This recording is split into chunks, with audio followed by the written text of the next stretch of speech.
এখন বলবেন হুজুর বুঝলাম জেনারেল শিক্ষা নিয়ে আপনি ওয়াশ করে দিলেন বুঝলাম, কিন্তু হুজুর আমরা বুয়েটে পড়ি, আমরা বিজ্ঞান পড়ি, সায়েন্স নিয়ে পড়ি। আপনার মোহাম্মদ 1400 বছর আগে তখন তো বিজ্ঞান টিজ্ঞান পাই না, আমরা বিজ্ঞানের ছাত্র নন সায়েন্টিস্ট মোহাম্মদকে মানতে পারি না। আমি বললাম তুমি মানো কারে? বলে আমি মানি আইনস্টাইনকে, চার্লস ডারউইনকে, অ্যারিস্টটলকে, ম্যাক্সওয়েলকে, নিউটনকে, ইবনে সিনাকে, অমুক অমুক বিজ্ঞানীদের আমি মানি। হুজুর আপনার মোহাম্মদ তো বিজ্ঞানী না, যে মোহাম্মদ বিজ্ঞানী না ওই মোহাম্মদকে আমরা বিজ্ঞানের ছাত্র মানতে পারি না। আমি বলতে চাই ও বিজ্ঞানের ছাত্র ভাই, তোমার আইনস্টাইনের চাইতে আমার মোহাম্মদের বিজ্ঞান অনেক উচ্চ। তোমার বিজ্ঞানীরা যা বুঝে তা আমার মোহাম্মদ আগে বুঝেছেন। যদি বলেন কেমনে, তাহলে শোনো আমি তোমাকে প্রমাণ দেই। তোমাদের বিজ্ঞানীরা তোমাদের মানুষের বাচ্চা থেকে বাহির করে জানোয়ার বানিয়েছে, তুমি টের পাও নাই। চার্লস ডারউইন বলেছেন মানুষ আগে আসলে বানর ছিল। কি ছিল? তার মানে এই মতবাদ যারা মানে তারা সবগুলো বানরের বাচ্চা। কথা কয় না কেন? তাহলে বোঝা গেল তোর বিজ্ঞানী ডারউইন তোকে বানর বানিয়েছে, আর আমাদের মোহাম্মদ আরবি আমাদেরকে মানুষই হইতে শিখিয়েছেন। এখন বলবেন হুজুর মোহাম্মদ এমন কি বিজ্ঞান টিজ্ঞান আবিষ্কার করছে, একটু কম তো শুনি। আমি বলবো তোমার বিজ্ঞানীরা কি আবিষ্কার করেছে বলো? বলে আমাদের বিজ্ঞানী দুনিয়ার মানুষ সূর্য কেমনে চলে এটা বাইর করে ফেলছে। কেমনে বাইর করেছে? বলে বিভিন্ন হেলিকপ্টার, রকেট, বিমান, হাবিজাবি অনেক কিছু ব্যবহার করে, নাসায় বিভিন্ন যন্ত্রপাতি ব্যবহার করে তারা সূর্য কেমনে চলে এটা বের করে ফেলেছে। আমি বললাম সূর্য কেমনে চলে এটা বের করতে 200 বছর টাইম লাগছে। কিভাবে? একজন বিজ্ঞানী এসে বললেন সূর্য দুনিয়াকে লক্ষ্য করে ঘোরে। খুব খেয়াল করবেন, মোহাম্মদ আরবি কেমন বিজ্ঞানী এটা বোঝার দরকার আছে তো? আছে নাকি নাই? সূর্যটা দুনিয়াকে লক্ষ্য করে ঘোরে, একজন বিজ্ঞানী বলে দিলেন। পাক্কা 150 বছর এই মতবাদ চললো। 150 বছর পরে এসে আরেকজন বললেন দূর, 150 বছর আগে এসে যিনি বিজ্ঞানী কথা কইছেন উনার মাথার তার তুর ঠিক ছিল না, হয়তো হিরো আলমের মতো মাথার তার গেছিল গা, হয়তো ইন্ডিয়া থেকে গরুর মুত্রুত খাইছে, মাথায় পুষ্টি ছিল না। এ যে কথা কইছে এটা কোনো কথা? এটা টোটাল বাতিল কথা, এটা কোনো কথাই না।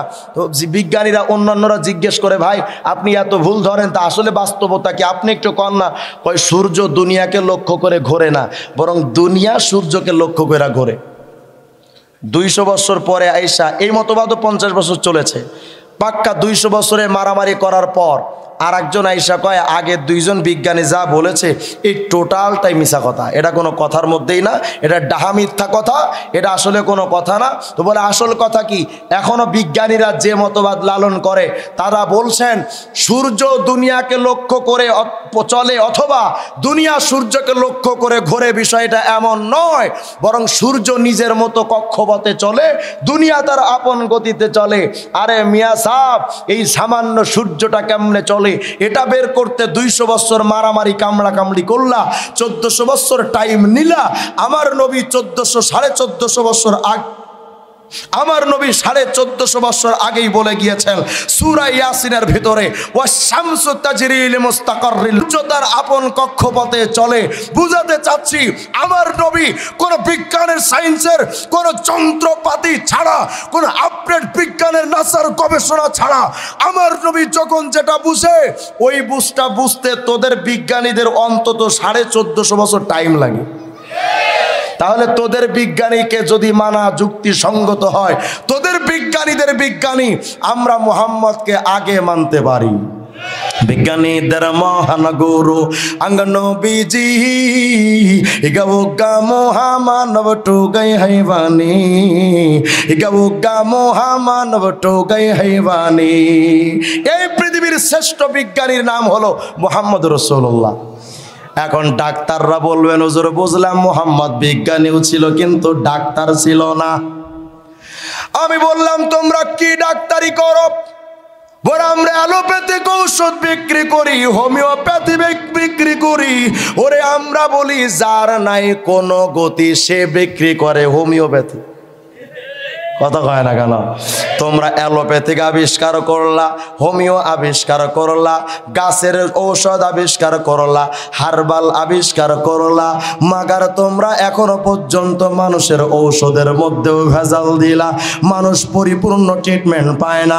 একটা রোগ যদি একটা ঔষধ দিয়ে খাইলে, একটা ওষুধ খাইলে যদি একটা রোগ সারে, ওই ঔষধে আর একটা রোগ বানায় তারপরে বিদায় হয়।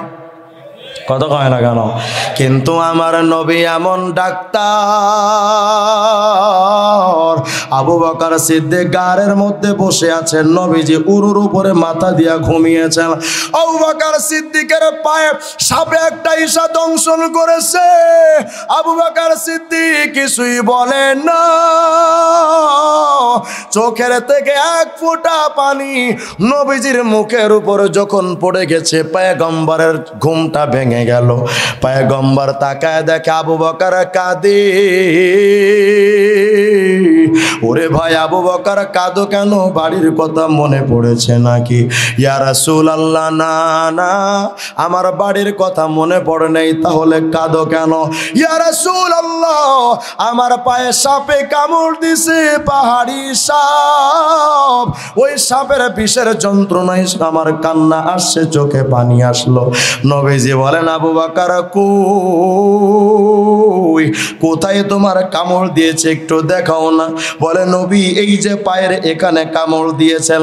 নবী অ্যালোপ্যাথিক ডাক্তারের কাছে গেলেন না, হোমিও ডাক্তারের কাছে গেলেন না, হার্বাল ডাক্তারের কাছে গেলেন না, কোন গাছের ঔষধের কাছে গেলেন না।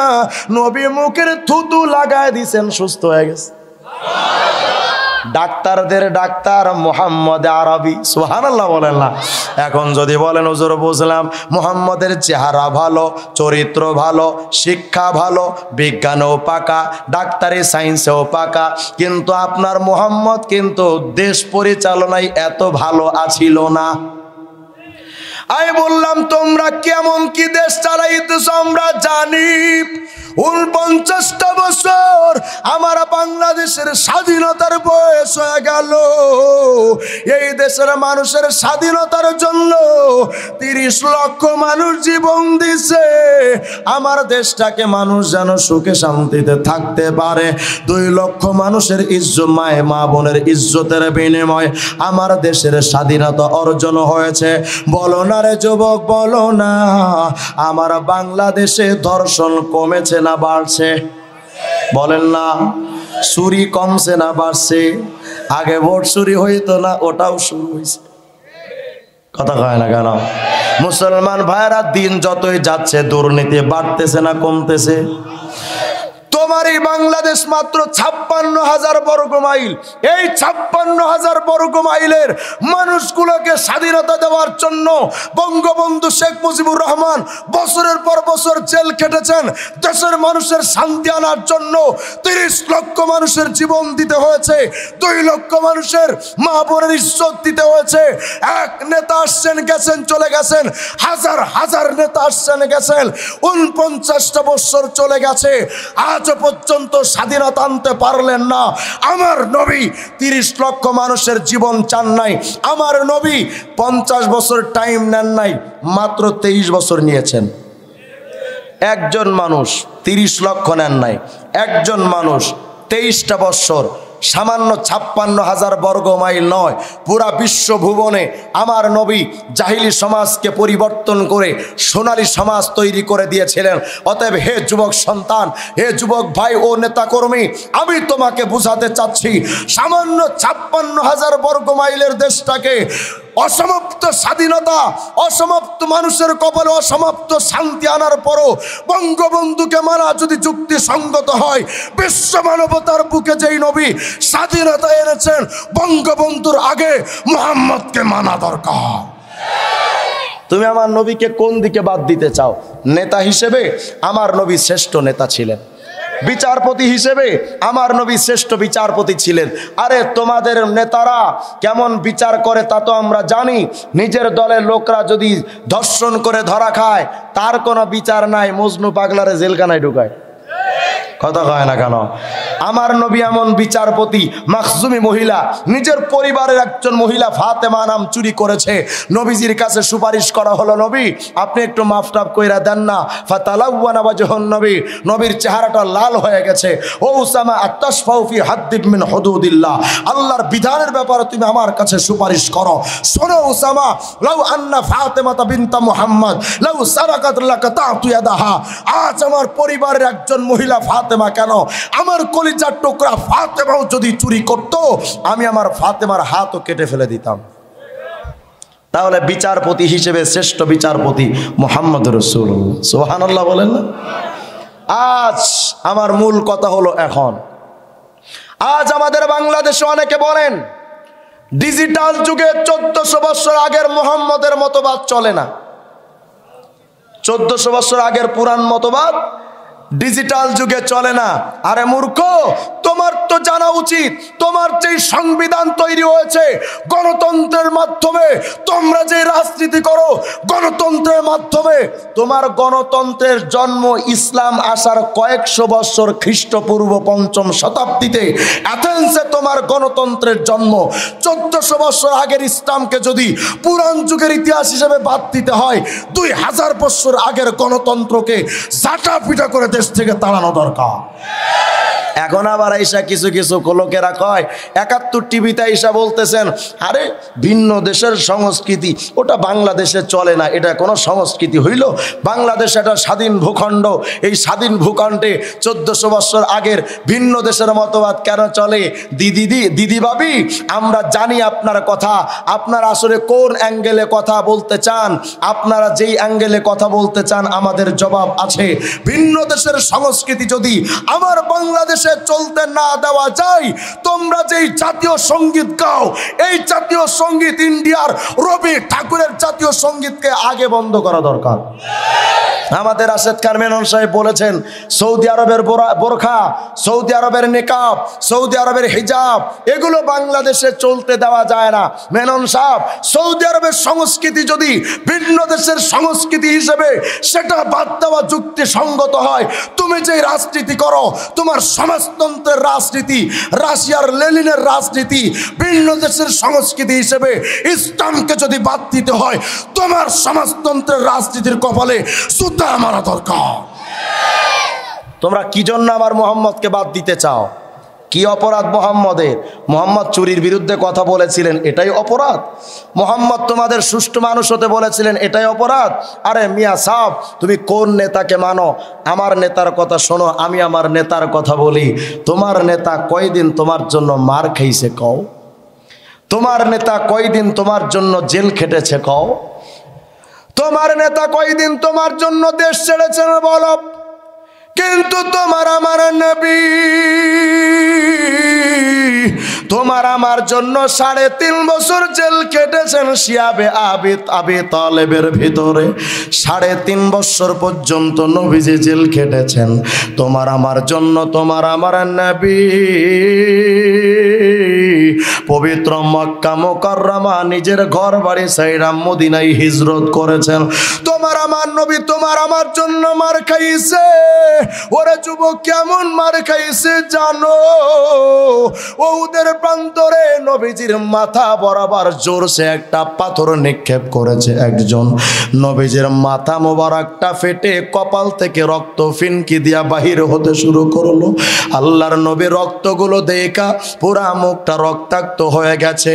নবীজি রক্তগুলো মুছে গিয়া কয়, দেখে দেখে বলতেছেন, আল্লাহ, যেই উম্মতেরা তাদের নবীকে রক্তাক্ত করে সেই উম্মতরা জান্নাতে যাবে কেমন?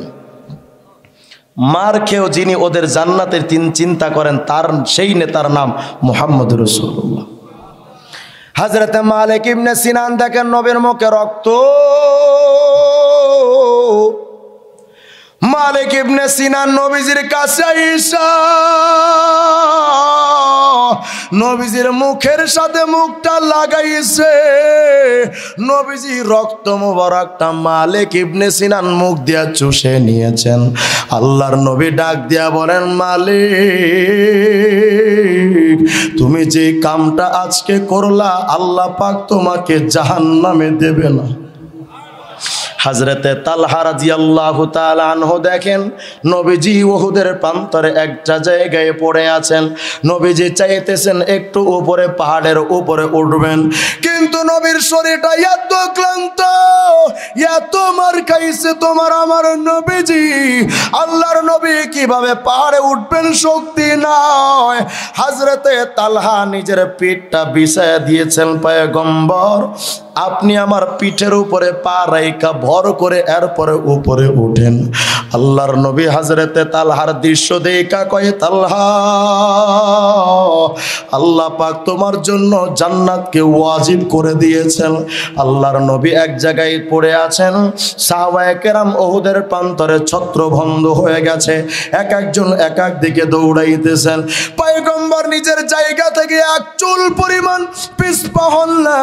বীরের বীর নবী, বীর বাহাদুরের পেশে নবীজি দাঁড়িয়ে আছেন, এদিক সেদিক যান না। বেঈমানরা চতুর্দিক থেকে পয়গম্বরের দিকে বৃষ্টির মতো তীর মারা শুরু করে দিয়েছে। আল্লাহর নবীর সাহাবী তালহা নবীজির পাশে দাঁড়ায় বলে, ইয়া রাসূলুল্লাহ নাহরি দুনা নাহরিকা, ইয়া রাসূলুল্লাহ আমি তালহা আপনার সামনে আছি গো নবী, আমি যতক্ষণ জিন্দা আছি আপনার শরীরে আমি তীর ঢুকতে দিব না। নবী গো আমার বুকটা যতক্ষণ থাকবে ওগো পয়গম্বর তীরগুলো আমার বুকে ঢুকবে, আপনার বুকে আমি ঢুকতে দিব না। ইয়া রাসূলুল্লাহ নিশ্চিন্তে থাকেন গো নবী গো, আমি জিন্দা থাইকা কি লাভ, আমার শরীরটা অক্ষত থাইকা কি লাভ যদি আপনার শরীরটা ক্ষত বিক্ষত হয়। আমার জিন্দা থাইকা লাভ কি যদি আপনি তীরের আঘাত খাইয়া শহীদ হয়ে যান। ইয়া রাসূলুল্লাহ নবী গো আমি তালহা যতক্ষণ জিন্দা আছি নবী আপনার শরীরে আমি কোনো তীর ঢুকতে দিব না। ডান দিক থেকে বেঈমানরা তীর মেরেছে, হযরতে তালহা ডান দিকে চলে গিয়া বীরের বেশে দাঁড়ায়া বুকটা ফাঁকা করে দিয়ে কয়, ও বেঈমানের দল, তীর যদি মারতে মনে চায় আগে আমি তালহার বুকে ঢুকা, আমার নবীর গায়ে তীর ঢুকতে দিব না। আমি তালহা জীবন্ত থাকবো আর আমার নবীর শরীরে তীর ঢুকবে, এটা আমি সহ্য করতে পারবো না। ডান দিক থেকে তীর এসেছে, ডাইরেক্ট তীরটা এসে হযরতে তালহার বুকের মধ্যে ঢুকে পিঠ দিয়া বের হয়ে গেছে। হযরতে তালহা এবার বাম দিকে তাকায়, তাকায় দেখে ওই দিক থেকেও তীর আসতেছে পয়গম্বরের দিকে। তালহা একটা দৌড় দিয়া বাম দিকে চলে গিয়া বলে, রে বেঈমান, তীর যদি মারতে মনে চায় আগে আমারে মারো, আমার নবীরে মাইরো না। আমি তালহা জীবন্ত থাকতে আমার নবীর শরীরের মধ্যে আমি তীর ঢুকতে দিব না। ডান দিকের তীরটা তালহার বুকে নিয়া বাম দিকেও গিয়া বুকটা পাতায় দিয়া বলে, বেঈমান রে, তীর যদি মারতে মনে চায় আগে আমারে মার, আমার নবীরে মারিস না। সামনে থেকে পেছন থেকে তীর আসে, তালহা চতুর্দিকে শুধু দৌড়াইতেছেন, দৌড়াচ্ছেন, দৌড়ায় দৌড়ায় সমস্ত তীরগুলো নিজের বুকের মধ্যে ঢুকায় নেয় আর বলে, নবী গো আমি তালহা জীবন্ত থাকবো গো নবী, আর আপনার শরীরে তীর ঢুকবে হবে না। আমি তালহা জীবন্ত থাকতে আপনার শরীরে কোনো তীর ঢুকতে আমি দিব না। হযরতে তালহাকে যুদ্ধ শেষ হওয়ার পর বাড়িতে নেওয়ার পর যখন শরীর থেকে একটা দুইটা করে তীর যখন বাহির করা হলো, আম্মি আয়েশা সিদ্দিকা বলেন হযরতে তালহার শরীর থেকে বের কইরা তীরগুলো গণনা কইরা দেখা গেছে একটা দুইটা পাঁচটা 10টা তীরে না 80-70টার উপরে তীর হযরতে তালহার বুকের মধ্যে ঢুকে আছে। হযরতে তালহা গভীর রাত্রে সন্তানকে, নিজের ছেলেকে ডাক দেয়া বলে, বাবা ওরে আমার কলিজার টুকরা সন্তান রে, হয়তো আমি আজকে চিরদিনের জন্য গভীর রাত্রে দুনিয়া থেকে বিদায় হয়ে যাব, কিন্তু রে সন্তান, আমার একটা ওসিয়ত মনে রাখবি, আমার ইন্তেকাল যদি গভীর রাত্রে হয়, আমার নবীকে খবরদার কেউ যেন খবর দিবি না। এই গভীর রাত্রে আমার নবী যেন আমার জানাজা না পড়াইতে আসে। সন্তান ডাক দেয়া বলে, আব্বা জান, কেন আপনি নবীকে আপনার কাছে আপনার জানাজায় আসতে দেন না বলেন? নবীজি আয়েশা যদি আপনার জন্য দোয়া কইরা দেন, আল্লাহ পাক আপনাকে জান্নাতের বাসিন্দা বানাবেন, কেন আপনি নবীজির আসতে দিতে বলেন না? গভীর রাত্রে হযরতে তালহা ইন্তেকাল করলেন।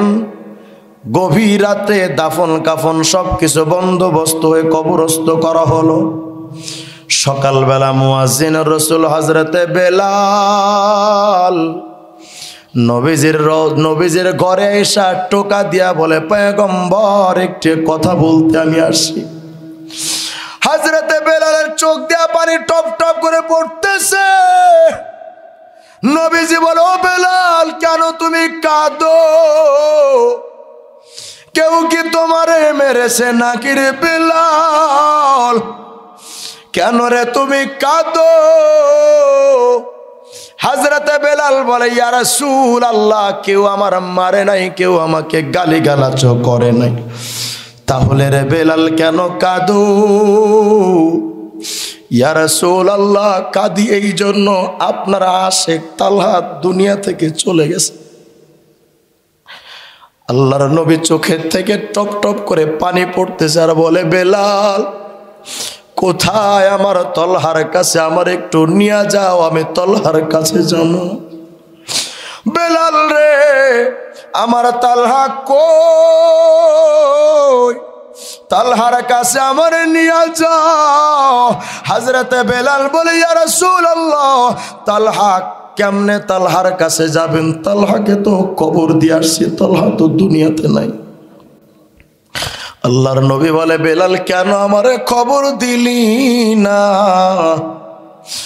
নবী গো, খবর দিব কেমনে? তালহা তো ওসিয়ত করেছেন আপনাকে যেন না জানাই। কেন রে বেলাল, কেন? আমার তালহা আমার জন্য এতগুলো তীর নিয়েছে নিজের বুকে। ওই তালহা কি মৃত্যুর আগে আমার উপর রাগ ছিল নাকি? বলে, না গো নবী, না, আপনার তালহার আপনার প্রতি কোনো রাগ ছিল না। তাহলে কেন রে বেলাল তালহা তার জানাজায় আমাকে যাইতে দিল না? কেন আমি তার কবর দিতে পারলাম না? কেন রে, কেন? তালহা আমাকে তার কবরে যাইতে, তার জানাজায় যাইতে আমার নিষেধ করলো কেন? তালহা তার জানাজায় যাইতে, কবরে দিতে আমাকে কেন নিষেধ করে দিল? হযরতে বেলাল বলে, নবী, হযরতে তালহা মৃত্যুর আগে আমাদেরকে বলে গিয়েছিলেন, আমি যদি গভীর রাত্রে মারা যাই, আর যদি গভীর রাত্রে তোমরা নবীজির খবর দাও, ওরে বাজান রে, আমি জানি নবীজি যদি আমার জানাজা পড়ায় দেয়, আমার জন্য আল্লাহ জান্নাতের ফয়সালা করে দিবে। কিন্তু আমার নবী জানাজা পড়ানোর জন্য যদি আসে, এই গভীর রাত্রে নবীজি যে রাস্তা দিয়ে আসবে রে, বেঈমানরা তো ওই রাস্তার মধ্যে নবীরে কষ্ট দেওয়ার জন্য কাটা পুঁতে রাখবে। আমি আল্লাহর ওই জান্নাতে যাইতে চাই না, যেই জান্নাতে যাওয়ার জন্য নবী দোয়া করবেন আর নবীর পায়ে কাটা ফুটে রাখবে। আমার নবীর পায়ে কাটা ফুটবে আর আমি ওই কষ্ট দিয়া জান্নাতে যাব। আল্লাহর নবী হযরতে বেলালকে বলে, বেলাল, কই আমার তালহার কবরের পাশে একটু নিয়ে চলো না। আমার কবরের পাশে এসে আল্লাহর নবী আসমানের দিকে হাত দুইটা উঠা বলে, আল্লাহ, এই যে তালহা আমার জন্য 70টার উপর তীর খাইছে, ও গো মালিক, আমার তালহার প্রতি আমি খুশি। আমি তোমার কাছে শুধু একটা ফরিয়াদ জানাই, শুধু একটা দৃশ্য দেখতে চাই। আল্লাহ, কিয়ামতের ময়দানে আমি একটা দৃশ্য দেখতে চাই। তুমি তালহার দিকে তাকায় তাকায় তুমি হাসবা, আর তালহা তোমার দিকে তাকায় তাকায় হাসবে। আল্লাহ, আমি নবী শুধু এই একটা দৃশ্য দেখতে চাই। ওরে নরসিংদের মুসলমান কই, তোমার মধ্যে প্যারা নবীর মোহাব্বত গেল কই বলো? তোমার পাশে কত বেঈমানের দল নবীরে গালি দেয়, তোমার নবীর চরিত্রের উপরে কত বেঈমান আঘাত করে, তোমার কলিজাই তো লাগে না। অথচ তোমার নেতার বিরুদ্ধে কথা বললে তুমি সহ্য করতে পারো না, অথচ তোমার নবীর কত বেঈমান গালি দেয়, তোমার কলিজার মধ্যে কোনো আঘাত লাগে না। মুসলমান, হযরতে আবু বকর সিদ্দিকের কথা জানো? কাবার চত্বরে হযরতে আবু বকর সিদ্দিক, হযরতে রাসূল আকরাম মার খাচ্ছেন, বেঈমানরা মারতেছে। একজন মানুষ আইসা বলে, আবু বকর যাও কাবার চত্বরে দেখো তোমার বন্ধু মুহাম্মদ মার খায়। কাবার চত্বরে গিয়া দেখো। হযরতে আবু বকর কাবার চত্বরে আইসা দেখেন পয়গম্বরকে বেঈমানরা মারতেছে। আবু বকর সিদ্দিক বলেন, আতাকতুলুনা রাজুলান আইয়াকুলা রাব্বি আল্লাহ, এমন মানুষকে মেরে ফেলতে চাও যে মানুষটা বলে আমাদের রব আল্লাহ। নরসিংদের মুসলমান সবাই আওয়াজ করে চিৎকার দিয়ে নবীজির সেই কথাটা এক বাক্যে আওয়াজ দিয়া বলেন তো, আমাদের রব কে? আরো জোরে বলেন কে? জীবন চলে যাবে ঈমান দেব, জীবন চলে যাবে হারামকে হালাল বলবো। যেই মুহূর্তে হারাম হারাম হারামি ভিন্ন কোন নাম দিয়া যেই মূর্তিকে মাওলা হারাম করেছে, ওই মূর্তিকে দুনিয়ার কোন নেতারা মায়ায় পইরা কোন মুসলমানের বাচ্চা হালাল বলতে পারে না। কারণ আমাদের রব কি? হযরতে আবু বকর সিদ্দিক বলে, বেঈমানের দল নবীরে কেন মারো? আমার পয়গম্বরকে মারিস না, আমার নবীর গায়ে আর আঘাত করিস না। বেঈমান দেবা নবীর কলার সাইরা আবু বকর সিদ্দিকের উপরে চড়াও হয়ে গেছে, মারতেছে। উতবা ইবনে রবিয়া আল বিদায়া ওয়ান নিহায়া নামক কিতাবের মধ্যে ঘটনাটা আসে। হযরতে আবু বকর সিদ্দিকের উপরে শক্ত জুতা দিয়া পুরা শরীরটার উপর উতবা ইবনে রবিয়া মোটা সোটা মানুষ আবু বকর সিদ্দিকের বুকের উপর ওইটা পাড়াইতেছে। জুতাটা নিয়ে আবু বকর সিদ্দিকের মুখে মারে। আবু বকর সিদ্দিকের পুরা মুখটা রক্তে রঞ্জিত হয়ে গেছে, চেনা যায় না। বেঈমানরা যখন মনে মনে ভাবছে আবু বকর মারা গেছে, ফালা চলে গেছে, কওমের লোকেরা এসে আবু বকর সিদ্দিক আকবর দৃশ্যটা দেখেছে। কওমের লোকেরা একটা কাপড়টা, চার কোনা কাপড়টা বিছাইয়া আবু বকরকে এমন মারছে, আবু বকরের হাঁটার শক্তি নাই, জ্ঞানও নাই। কাপড় একটা চতুর্দিকে টান বিছাইয়া আবু বকরের শরীরটা সবাই ধইরা কাপড়ের মধ্যে রাইখা কাপড়ের চতুর্পাশে ধইরা আবু বকর সিদ্দিককে তার মায়ের কাছে বাড়িতে নিয়ে গেছে। উম্মে খায়ের আবু বকরের মা তাকায় দেখে কে জানো কাপড়ের মধ্যে কইরা কারা জানো কি আনতেছে তারা বাড়িতে। কওমের লোকেরা ডাইকা কই, উম্মে খায়ের আবু বকরের মা দেখো তো এই মানুষটারে চিনতে পারোনি, এই লোকটাকে একটু দেখো না। উম্মে খায়ের তাকায় বলে, এ তো কে? আমি তো চিনি না। কে এটা? বলে, এটা তোমার আবু বকর। কে মারছে আমার আবু বকরকে? বলে, কাবার চত্বরে বেঈমানরা মেরেছে। ও আবু বকরের মা, আবু বকর বড় ক্লান্ত, সকাল থেকে মার খাইছে। আবু বকর সারাদিন কিছুই খান নাই। সন্ধ্যা যখন উত্তীর্ণ হয়ে গেল, কওমের লোকেরা বলে, আবু বকরের মা ওই জামানায় তো রক্ত দেওয়ার মতো ব্যবস্থাপনা ছিল না, খাদ্যের মাধ্যমে রক্ত বানাতে হতো। আবু বকরের মা আবু বকরের জন্য পুষ্টি জাতীয় খাবারের ব্যবস্থা করো। রাতটা যখন গভীর হয়েছে, নরসিংদীর মুসলমান দেখেন মহব্বত কারে কয়। রাত্রটা যখন গভীর, হঠাৎ করে আবু বকর সিদ্দিকের জ্ঞান ফিরেছে। চোখটা মেলায়া আবু বকর সিদ্দিক এত মার খাইলো, সারাদিন কিছু আবু বকর খাই নাই। চোখটা খুইলা জ্ঞানটা যখন ফিরেছে, আর সাথেই বলতেছে, মা গো, মা ফালা রাসূলুল্লাহ, আমার নবী কই, নবী কেমন আছে? মা গো, আমার নবী কই? মা এক গ্লাস দুধ দেয় না, বলে আবু বকর তোমার শরীরটা ক্লান্ত, দুধটাকে খায়া নাও। আবু বকর সিদ্দিক বলে, মা যতক্ষণ পর্যন্ত আমার নবীরে দেখবো না, ততক্ষণ পর্যন্ত আমি কিছুই খাবো না।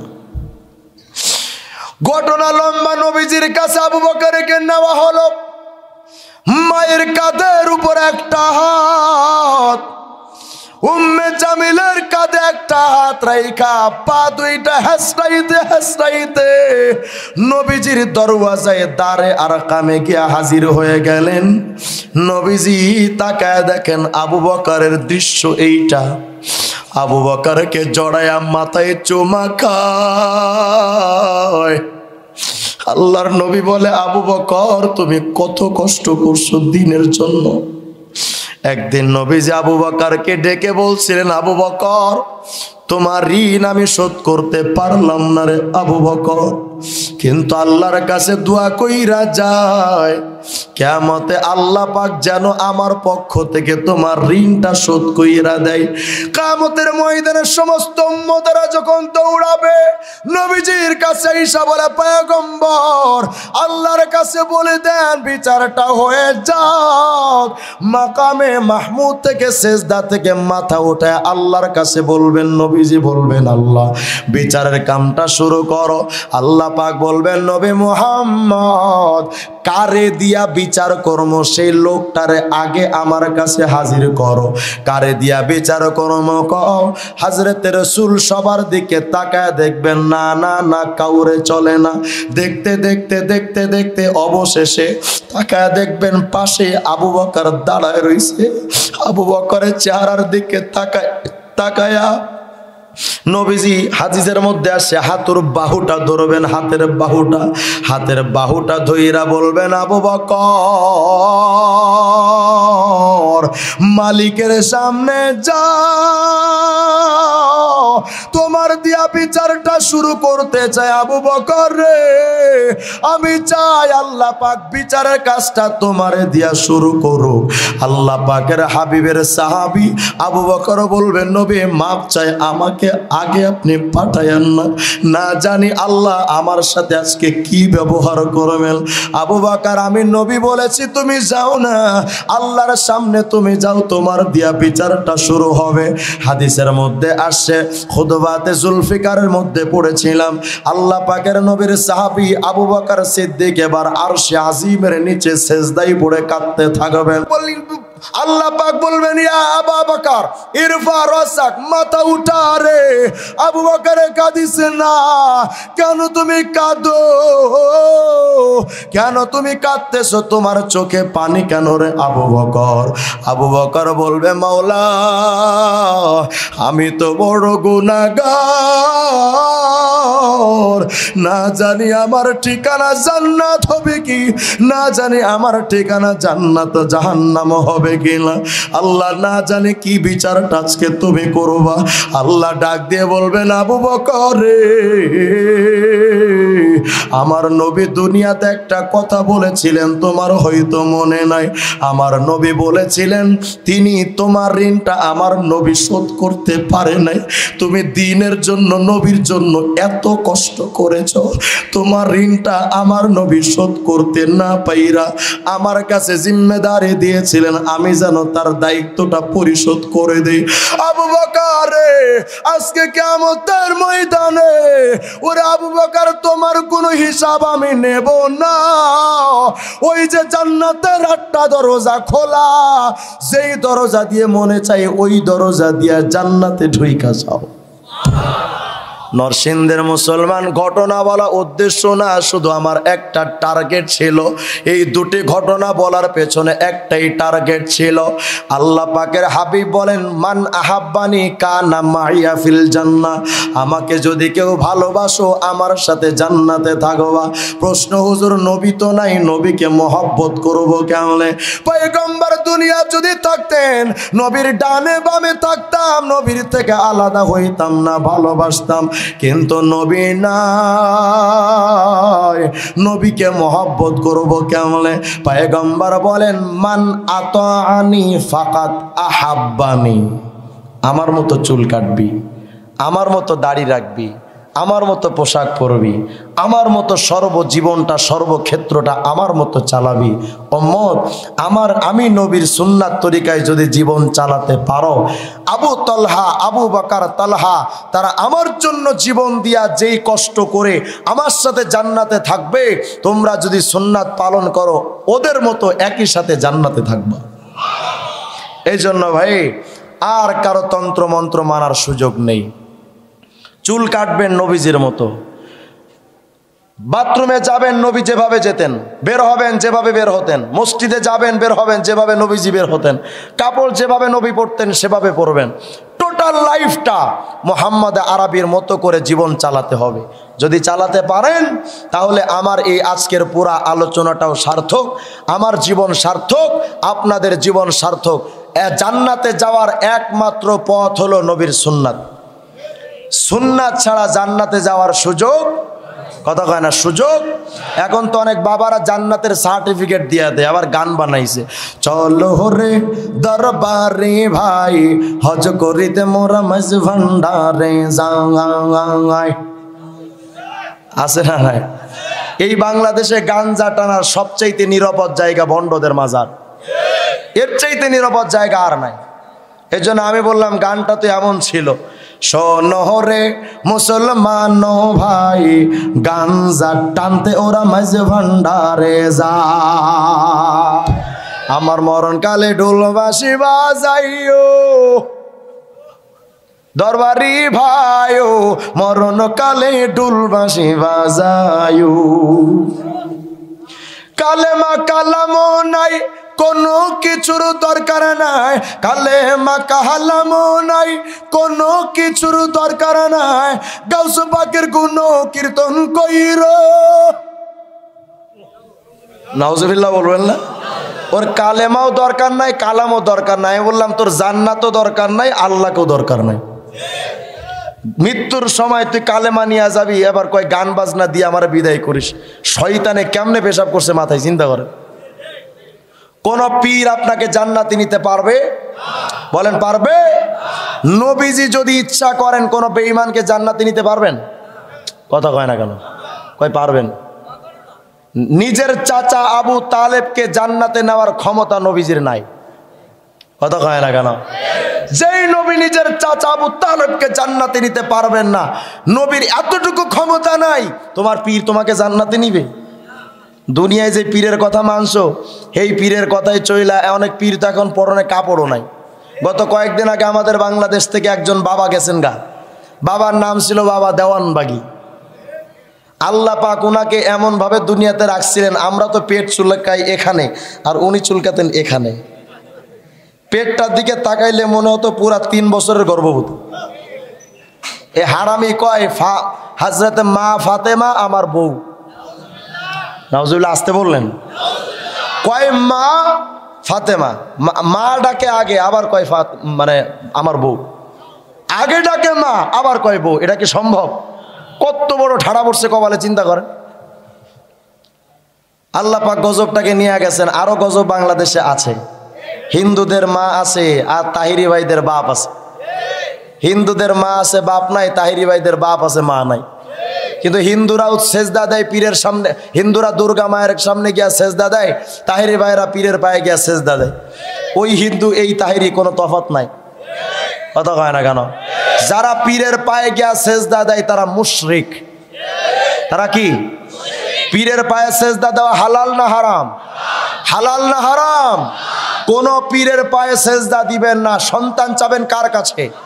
অনেকে বাবার কাছে গিয়া কয় বাবা সন্তান দি, তালাশ করে দেখলাম বাবার কপালে ঠাড়া পড়ছিল, বাবারই সন্তান নাই। আছে না নাই? এই জন্য যেই পীর আপনাকে সুন্নাতের সবক দিবেন সেই পীরকে মানবেন। যেই পীরের কাছে সুন্নাতে নাই ওই পীরের কাছে যাওয়ারও দরকার নাই। যেই বক্তার কাছে সুন্নাতের ওয়াজ আছে ওই বক্তার কাছে যাবেন। যেই বক্তার কাছে সুন্নাতে নাই ওই বক্তার কাছে যাওয়ার দরকার। কথা ক্লিয়ার? সুন্নাত নাজাতের একমাত্র পথ। সুন্নাত শিখবেন কোত্থেকে? ছোট ছোট বাচ্চাদের কওমি মাদ্রাসায় ভর্তি করেন। 6 মাস পরে জিজ্ঞেস করেন বাবা তুমি কি শিখছো? আমি ওযু গোসল খাওয়ার সব সুন্নাত জানি। কথা কয় না কেন? আর যারা বুড়ো হয়ে গেছেন মাদ্রাসায় পড়তে পারেন না, আপনাদের জন্য একটা ভ্রাম্যমান মাদ্রাসা আছে। এই মাদ্রাসার নাম হলো দাওয়াতে তাবলীগ। কি? দাওয়াতে তাবলীগে যদি যান, খাবেন কেমনে? নবী কিভাবে খেতেন, নবী কিভাবে বাথরুমে যেতেন, কিভাবে শুইতেন, কিভাবে কথা বলতেন, কিভাবে মসজিদে ঢুকতেন, কিভাবে নামাজ পড়তেন, এই সব সুন্নাতগুলো দাওয়াতে তাবলীগ আপনাকে শিখায় দেয়। অনেকে বলে দাওয়াতে তাবলীগ তো পিকনিক করে। পিকনিক? আমি বললাম হ্যাঁ এটা পিকনিক, কিন্তু যেই পিকনিকে কালেমা শেখা যায়, সূরা ফাতিহা শেখা যায়, সুন্নাত শেখা যায়, ওই পিকনিক তো সাধারণ পিকনিক না, ওটা তো জান্নাতি পিকনিক। এই জন্য জান্নাতি পিকনিকে 3 দিন 1 চিল্লায় যাবেন তো ইনশাআল্লাহ। আল্লাহ পাক আমাদের সকল ভাইদেরকে কথাগুলোর প্রতি আমল করার তৌফিক দান করেন, বলেন আমিন। আগামী